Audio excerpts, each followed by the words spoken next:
Olá, sejam todos e todas muito bem-vindos, muito bem-vindas. O entrevistado de hoje do Real Time Entrevista é economista e também advogado. Político, está na vida pública do Amazonas desde os anos 70 e conhece como ninguém o tema do momento, reforma tributária. Nosso entrevistado é Serafim Correia. Muito obrigado mesmo por atender o nosso convite. E, ora, a questão é, o que você achou da reforma tributária, a PEC aprovada na Câmara, e agora com o senador Eduardo Braga indicado para relatá-la no Senado? Muito obrigado pela entrevista. Inicialmente, quem agradece sou eu. Muito obrigado, alegria de falar para o Real Time 1 e principalmente ser entrevistado por você, meu caro amigo Gerson, de Priscas Eras. Verdade. Nós fizemos muitas entrevistas juntos. Exatamente. Então, em primeiro lugar, eu me filio a uma outra corrente, diferente da que foi vitoriosa. Pela corrente que eu me filio, haveria uma uniformização do processo tributário administrativo, quer dizer, valeria para a União, Estados e municípios. O ICMS seria uniformizado nos 27 estados, as regras seriam as mesmas. O ISS nos municípios teriam as mesmas regras, de tal forma que a legislação que é diferente de Manaus é uma coisa, Iranduba, do outro lado da ponte, já é outra. Manacapuru já é outra, Novo Airão já é uma quarta legislação. Então, tudo isso seria uniformizado. E a quarta mudança, então, seria a fusão de PIS e COFINS.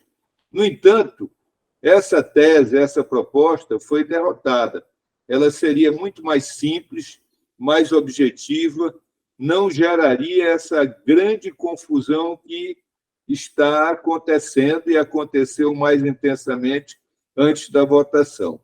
Mas isso passou, a Câmara aprovou uma reforma bem ampla, que agora vai para o Senado, e onde, para a felicidade dos amazonenses, terá como relator o senador Eduardo Braga, que foi governador 2 vezes, senador no segundo mandato, já foi prefeito, deputado estadual, federal, vereador, enfim, tem uma carreira muito bonita e, por certo, ele saberá, com muito equilíbrio, muita serenidade, fazer o melhor pelo Amazonas e pelo Brasil. Serafim, você foi auditor da Receita Federal, a sua carreira na iniciativa pública foi essa, né? Essa reforma simplifica, nós avançamos.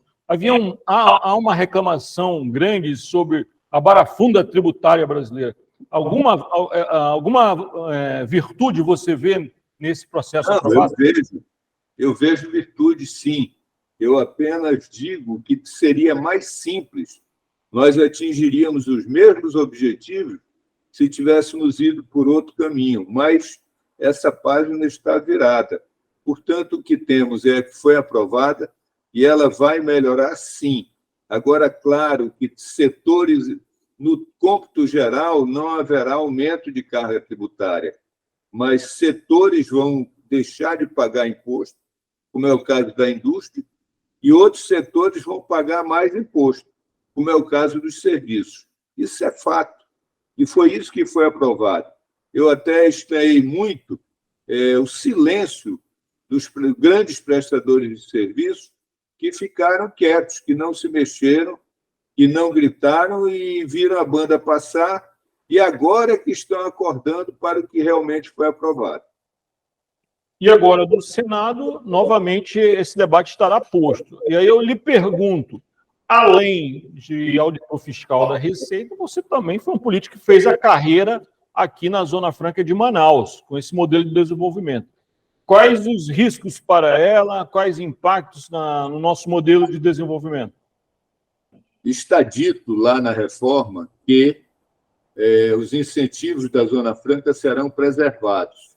A meu ver, vai ser usado o imposto seletivo e os principais produtos fabricados na Zona Franca sofrerão incidência do imposto seletivo, que, na verdade, é o IPI com outro nome. Essa é a minha leitura. No entanto, tudo isso ficou de ser definido numa lei complementar, que ainda vai tramitar, terá que ser aprovado na Câmara e terá que ser aprovado no Senado. Mas esse será o próximo passo. Agora, a meu ver, nós temos todas as garantias do governo federal e a certeza de que o Amazonas não vai ficar na mão, sem a possibilidade de ter as receitas que necessita e sem a possibilidade de atrair novos investimentos. Esse imposto seletivo é um imposto bastante curioso, né? Que ele foi pensado para produtos nocivos à saúde e produtos que firam meio o ambiente. E, de repente, a Zona Franca caiu no meio dele. Você acha que prospera essa segurança? É o único caminho que temos. O outro caminho será termos uma alíquota menor para tudo aquilo que for fabricado na Zona Franca de Manaus. Essa é a situação, esse é o quadro. Por isso, eu defendi o outro caminho. Pelo outro caminho, tudo ficaria mais fácil. No entanto, como disse, fomos vencidos. E agora resta trabalhar dentro desse escopo que foi aprovado. Uma outra questão, ainda sobre o imposto seletivo, me parece muito genérica esse nome. Um imposto que vai alterar produtos que sejam nocivos à saúde e ao meio ambiente. Na sua experiência, o que é nocivo à saúde? É só álcool e a nossa cervejinha cotidiana e o cigarro? Ou, por exemplo, embutidos? Vão estar nisso aí? Não, tudo isso vai ser definido na lei complementar. Na minha avaliação, há uma campanha muito forte para tributar tudo aquilo que a ciência diz que é nocivo à saúde. Essa é a leitura que eu tenho. Agora, como disse, isso vai ser definido numa lei complementar, e nessa lei complementar as discussões serão muito fortes de parte a parte.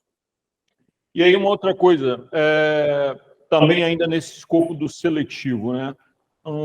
Ele não seria uma forma de brecar novos produtos que viessem para ser produzidos na Zona Franca de Manaus? Porque a gente sabe que todo produto tem um ciclo. A gente já produziu muito aqui DVD, produziu as grandes mídias, isso não existe mais. Portanto, não será uma forma de ir matando a Zona Franca aos poucos? Não, eu não entendo assim. Eu vejo que é uma forma de nós irmos sobrevivendo aos poucos.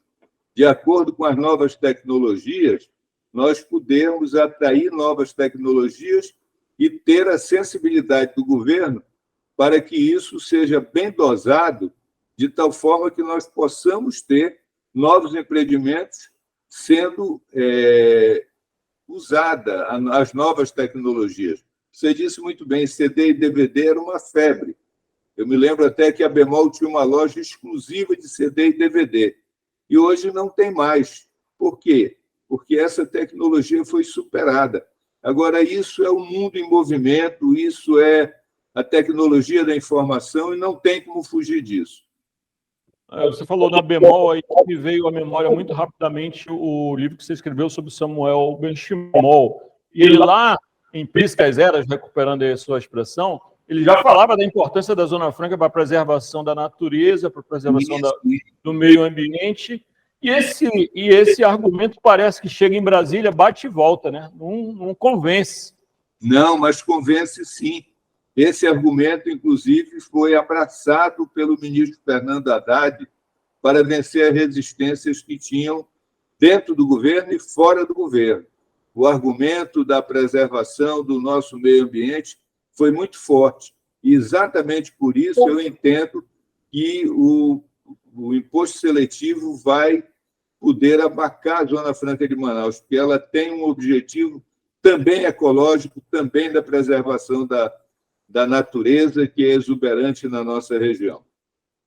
Aí também, nesse particular, no que tange aos nossos interesses aqui no Amazonas, houve um compromisso do governo de criar um fundo de sustentabilidade e há já em discussão, porque a reforma atinge outros estados de maneiras diferentes, o fundo de redução das desigualdades.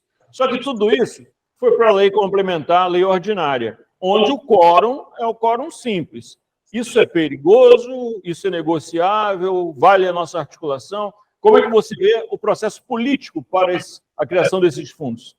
Olha só, eu não vejo maiores problemas. O grande problema era a gente ter o comando constitucional, que depende de 308 votos. O que depende só de maioria simples ou de maioria absoluta, ou seja, 257 ou metade mais um dos que estiverem presentes acima de 257, eu entendo que nós conseguiremos. Devo registrar o empenho dos nossos deputados, em especial os 3 que compuseram a comissão, deputado Saulo, deputado Sidney e deputado Adail. É bom registrar porque eles foram gigantes. Tem que ver que o Amazonas tem 8 deputados no universo de 513, e eles ocuparam espaço. Registro também o empenho do senador Omar Aziz, do senador Eduardo Braga, que se envolveram diretamente na questão, trabalhando e batalhando pela manutenção da nossa alternativa de desenvolvimento e, portanto, a preservação da Zona Franca de Manaus.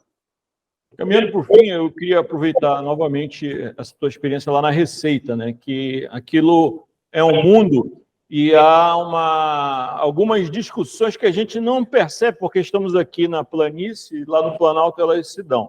A sua própria categoria dos advogados, essa semana mesmo, divulgou uma nota técnica pedindo para reforçar no Senado as proteções de categorias de profissionais liberais no texto que será analisado no Senado. Lá em Brasília, na CARF, tem uma discussão muito grande agora, provocada por aquela marca de sandálias Crocs, para dizer que ela não é uma sandália, é uma pantufa.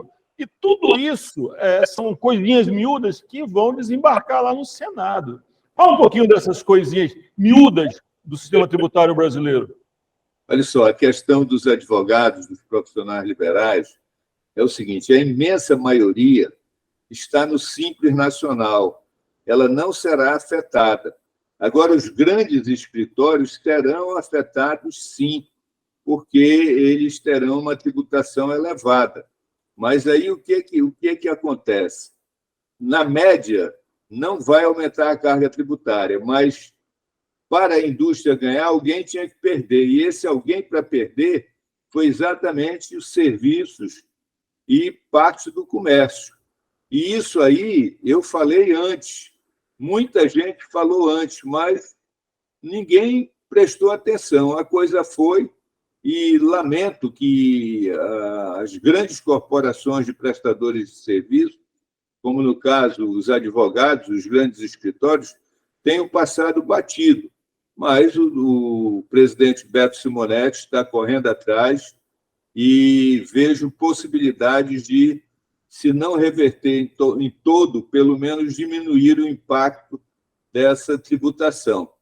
Com relação à discussão no CARF, eu assisti a esse debate, ele chega a ser cômico, porque numa hora a Receita diz que o croque é croque, outra hora ele diz que é sandália.